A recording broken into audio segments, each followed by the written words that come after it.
Welcome to the Business Leader Spotlight. The Business Leader Spotlight is bringing attention to those in our community making a difference in business.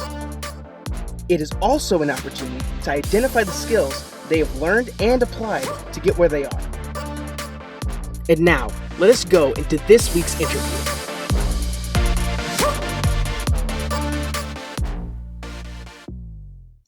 Welcome to this week's edition of the Business Leader Spotlight. Today we have on the show our guest, Bill Davis, formerly the owner of Team Nimbus of North Carolina, which primarily worked with small businesses and sales professionals, coaching and consulting with them. Good morning, Bill. How are you today? I'm doing just fine, Mike. How are you? I'm doing great. Thanks for joining us. I appreciate you taking the time out of your schedule to join us this morning. So, Bill, can you tell us a little bit about yourself? Yeah, I'm an old Army brat. I was born on a military base. I'm from North Carolina. Went to North Carolina State University. Started my professional career working for Southern Bell Telephone in Charlotte, North Carolina. Spent 28 years in telecom. Retired back in 2000. I was 50 years old and needed to do something else, so I started a coaching business that eventually morphed into Team Nimbus of North Carolina. That's interesting. Do you mind sharing about what kind of got you started or going down that coaching that route back in the early 2000s? No, I'll be glad to.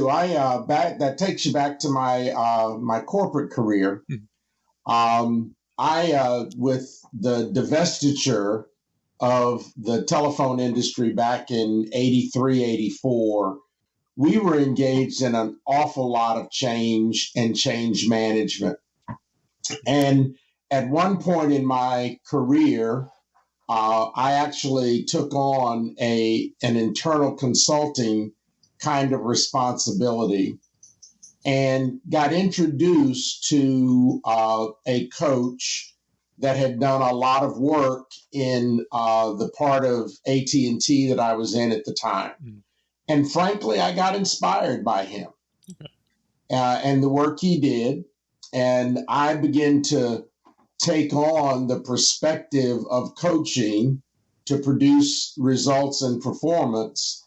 And so as I moved out of my corporate career, it was really a natural extension to continue in the realm of coaching.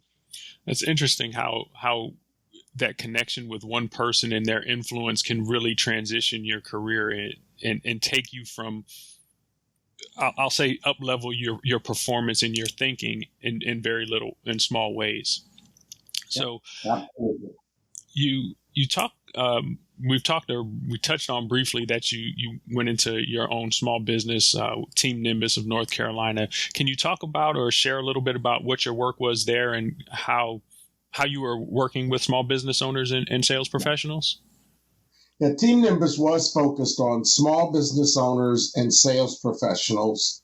And at least from my experiences, the primary issue of small businesses is acquiring and retaining clients.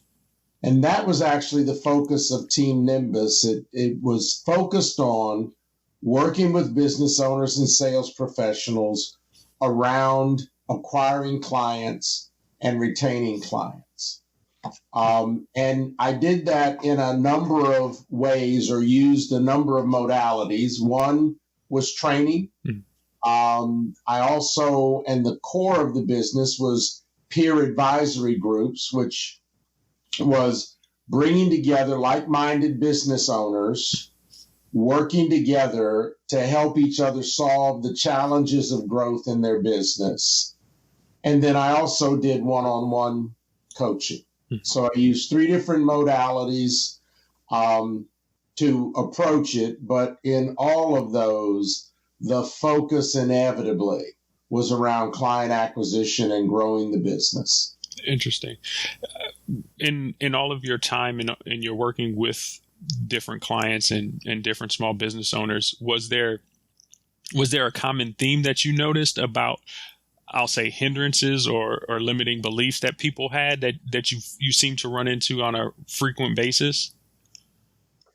Well, so let me answer that this way. I'm a coach. Yes, sir. And as a coach, I focus on behavior. Yes. So I actually, while there are beliefs, etc., that's not where I focus. I focus on people being in action without regard to their belief. That's the lever that I pull as a coach. Yes. It's not the only lever available. Yes. It's the lever I pull. So let me ask, what were the patterns in behavior that I saw? Yes. How's that? Okay. Because that was the prism that I looked through and worked from.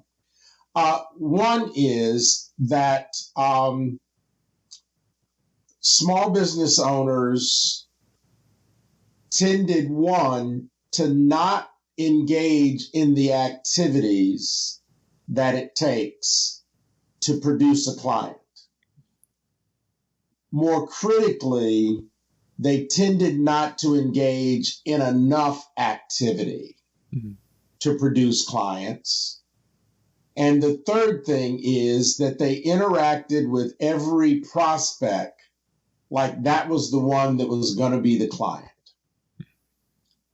Even though a salesperson or even a business owner that can convert one out of every four prospects into a client will be highly successful. And so the reason they didn't have enough activity is because when they engage a prospect, they dealt with them like that was going to be the client, as opposed to thinking, I've got to be engaged with at least four prospects if I want to be sure I have a client. If that makes any sense. No, it does. How it makes sense in my mind, I think of things like the Pareto principle and things like that, where it's saying, okay, well, 20% is usually, if you can get that right 20%, it's going to produce 80% of the results. And similar to like what you're saying, or making it a one-to-one matchup, is that, okay, if I deal with four clients or four different prospects, it's most likely going to be one of those, but I don't try to figure out which one it is ahead of time. I work with all four of them and let them determine. And that's exactly right. That's the other thing, is that, so for example, or specifically, when I was running the 100 Days to Abundance program, I knew, because I tracked it, that 17.5% of the people in that program would become a peer advisory group client of mine. Mm-hmm. And I used to play a little game with myself. And that was, I'd try to guess who it was or who that 17% would be. And I was consistently incorrect. Interesting. We were going to talk about your 100 Days to Abundance program a little bit later on, but you brought it up a little bit earlier. So can you talk a little bit about what the program was, and is it something that you're still offering now, with the times that we're in, or this post-COVID type of environment that we're in? Well, let me talk about the program. Okay. And if I get carried away, you remind me of the last question about is that still available? Yes, sir. But 100 Days to Abundance started in 2008. Mm-hmm. And the time is relevant because you may or may not remember that in the latter part of 2008, we had a very severe economic dip. Yes. And I was running some programs that frankly were not getting traction.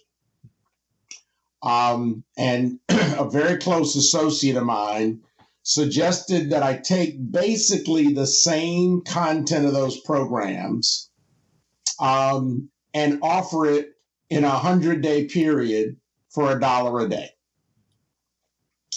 The focus was that small business owners can thrive even in good times or bad. And frankly, I thought that was just a horrible idea. to take a program that I was basically charging more for, make a couple adjustments to it, and charge considerably less for that same amount of content. But I will never forget, it was early October that the suggestion was made to me. On October 18th of 2008, I decided that I was going to do this program called 100 Days to Abundance. Mm-hmm. Not because I thought it was a good idea, but because I was clear that the ideas that I was working were not producing the results I needed. And I was going to have to do something else. Mm-hmm. So I scheduled the first program to start November 2nd. I put the promotional material out there. People started signing up before the 2nd of November. There were so many people signing up for the program, I had to schedule another program to start on November 4th. Wow. And so, in essence, that program hit the market's need. Mm-hmm. And moving into 2009, 2010, I was running 6 programs a week. Wow. Of that program. Oh, my goodness. Exactly right. And those programs had an average of 15 to 17 people in each program. So the program hit a real need. It was very popular. And the other thing is that I applied all of, or as many of, the client acquisition strategies, tactics, and principles that I was providing to my clients. Okay. So I was actually using what I was delivering to produce the results. And so, for example, for small businesses, the predominant source of clients comes through word of mouth. Okay? Yes. And that's what kept filling the 100 Days to Abundance program, was word of mouth, not referrals. Now, referrals are a form of word of mouth. Mm-hmm. But the focus was on interacting with the participants and producing so much value that they would talk to others about it. Right. And as a result of talking to others, those people would sign up for that program. And in fact, before I stopped offering the program, I had well over 1,000 participants in that program during the time that I ran it. Oh, wow! So you there was a lot of gold in that whole piece of the conversation, and I just wanted to touch on a couple of things. Is early on when you said that you noticed at the beginning of October you had been given the idea, then by October 18th you had realized, okay, what you were doing wasn't producing the way you expected or the way you wanted.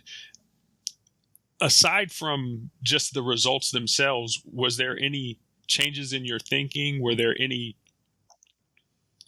behaviors that you noticed that caused you to for the light bulb to go on for you, so to speak? Well, I knew when the conversation started that what I was doing wasn't working. Okay. It's seldom that we don't know. The issue is, when are we going to act on what we know? Okay? Right. In fact, the reason the conversation came up mm-hmm. is because the programs that I was offering weren't working. Interesting. So it was more of you, it took you 18 days to say the light bulb was on. You're like, hey, let me recognize that this light bulb is on and start doing something that's going to produce or take a step in the direction with this idea. Yeah. See, I was a small business owner. Yes. So I thought and behaved just like small business owners do. And our tendency is to hold on to our own creations even when they're not producing the result. Mm-hmm. Okay? Yes. That's what I was doing. I had this great program. I knew it was great. I created it. I'd worked hard on it, right? Yes. And it wasn't working. Okay. And rather than finding out what was right for the market, I was behaving like I was going to make the market see that I was right. That's not a winning formula for business. Yes, that is true. Go ahead. And so when I created or tailored something that was right for the market flooded through the door. Mm-hmm. The other piece during the conversation, you said at last piece you had about 1,000 people that were looking or coming into the program and things when you last offered it. So it sounds like it's no longer being offered at this time. Well, that's true. I closed Team Nimbus and retired. Okay. In April. And so that program was part of Team Nimbus. Now I still will take on one-on-one coaching clients because I just love coaching so much. Okay. But the regular offerings of Team Nimbus are not available any longer. Okay, so since you've gone down this road of retirement, it sounds like you're still doing some one-on-one coaching. Is there anything else you're currently working on or doing? Well, I'm very active in Boy Scouts as a volunteer. I'm the council president for the Occoneechee Council, which covers scouting in a 12-county area centered in Wake Forest. Okay. And then I also am a SCORE volunteer. SCORE is a quasi-governmental organization under the auspices of the SBA that provides mentors for business owners and individuals starting businesses. Oh, interesting. How did you happen to get involved with SCORE? So in Team Nimbus, one of the things that we emphasize is creating and building effective networks. Okay. And one of the individuals on my network, a previous client of mine, became the president of the local SCORE chapter. And he was very persistent in getting me to take on a volunteer role. So that's how I ended up at SCORE. Oh, wow. So I guess he made use of building an effective network and said, let me bring Bill in. That's exactly right. I mean, first he had me come in and make a presentation at a SCORE meeting. And then he kept fishing around till the right specific volunteer opportunity came up. And he said, Bill, would you be willing to do this? And the ball game was kind of over after that. Interesting. Yeah. So can you talk about or just give some of your thoughts on what you think small business owners need to be considering or doing, I'll say more doing, as the business landscape continues to shift? I know we've got a lot of changes going on right now, just environmentally. Just what are some of your thoughts on what you're seeing that business owners need to be doing right now during this time? So here's my thinking about that, and it's bore out by something I did even after I retired. When COVID hit and impacted people's ability to be out, I started an online mastermind group focused on the participants helping each other under my facilitation work through the challenges of COVID. What business owners need to do during COVID is no different than what they need to do before COVID and after COVID. Right. One of the things about small business is many of the very big factors are beyond our control anyway. Yeah. We can't control whether the economy's up or down. We can't control, obviously, whether there's a pandemic or not. What small businesses needed to do before there was a pandemic was to get connected with their markets, stay connected with their markets, provide value to their markets. Mm-hmm. That's the same thing they need to do today. The medium may change, but what there is to do runs very constant. And in fact, in this mastermind group I ran for about 3 or 4 months, mm-hmm. a large percentage of the people participating in that were people that had been clients of Team Nimbus previously. And that was their big discovery. I didn't make it up. They discovered that as they worked through their challenges, and they realized that they were already equipped because what they needed to do were the same things. They may or may not need to do them in a different medium. So if I could summarize or return back to you, what you said is not necessarily focusing on what the new thing is per se, not saying, oh, well, everything is on Zoom now, so I need to be doing Zoom, but understand, okay, how do I relate to my market? How do I need to connect with my market with the different tools of the day, if that means a Zoom meeting or other presentation type method? Exactly right. And in fact, when the times get toughest, that's when you really go back to the basics. Yes. And the basics are the basics of what you are doing and attempting to accomplish, as opposed to how you're doing it. Yes, the basics, they always come back to us no matter what environment we're in, and continuing to be proficient in them, so to speak. Yeah, one of the things I've said to my clients over and over and over again is the principles of success are age old. They don't change. How you apply them may change. Mm-hmm. The challenge that we are faced with is understanding what's the what and not confusing it with the how. And that's why so many people, I think, are unsuccessful with their social media efforts. Mm-hmm. They're preoccupied with how social media do I use this platform, that platform, etc. And they're not clear on what they're using the platform to achieve.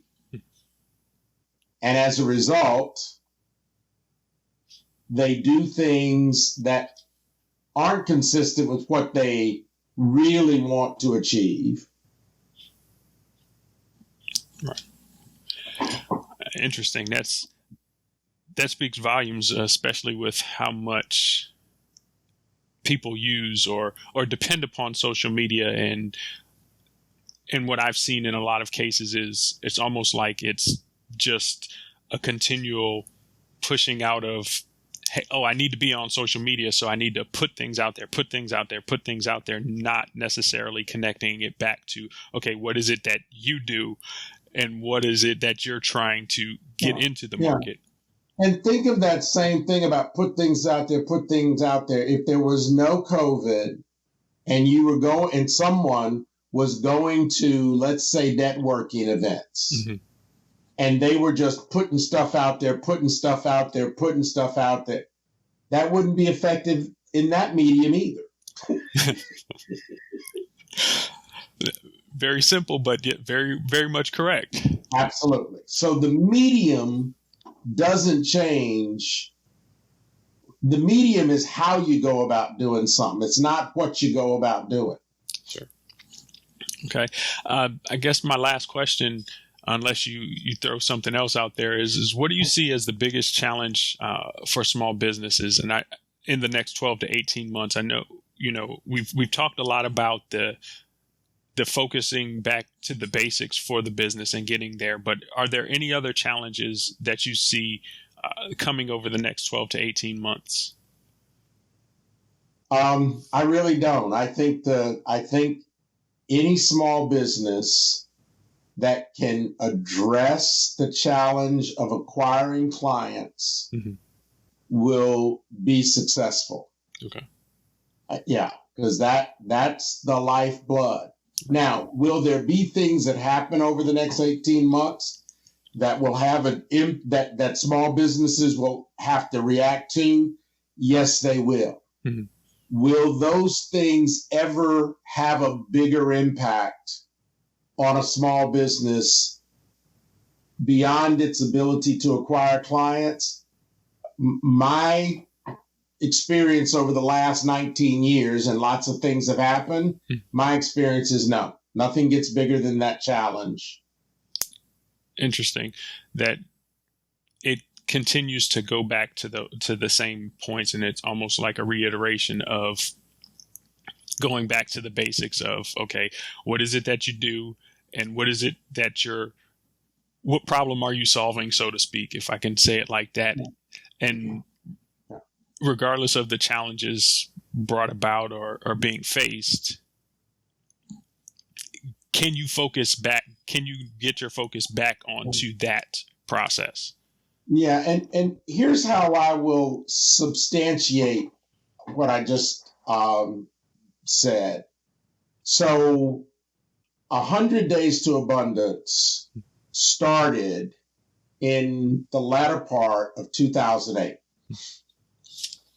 The last 100-day program was delivered in 2020. The content of that program remained constant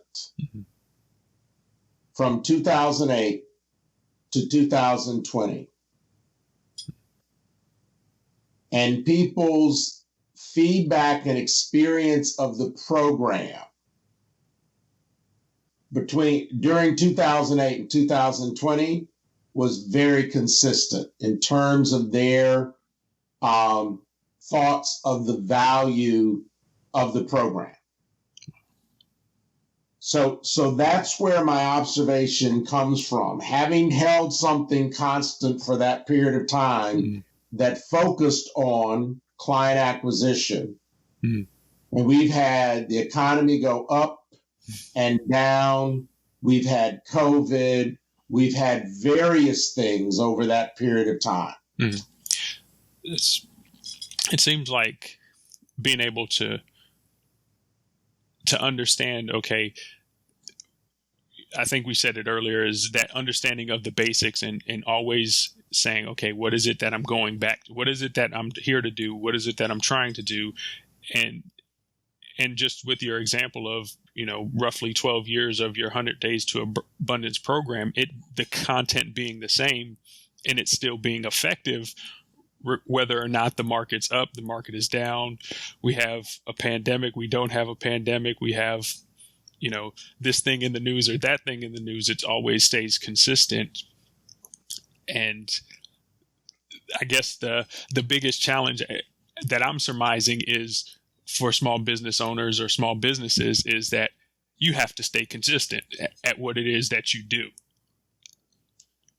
Yeah. Now, yes. And though stay consistent means consistent with the value you're trying to deliver in your market. Remember, in this discussion we've had, I changed the program considerably in 2008. Right. Mm-hmm. I didn't change what the business was trying to accomplish. Right.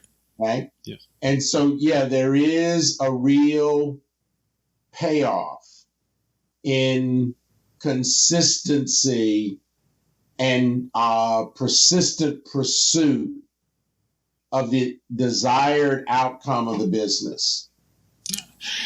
Wow. There are so many different points here, Bill.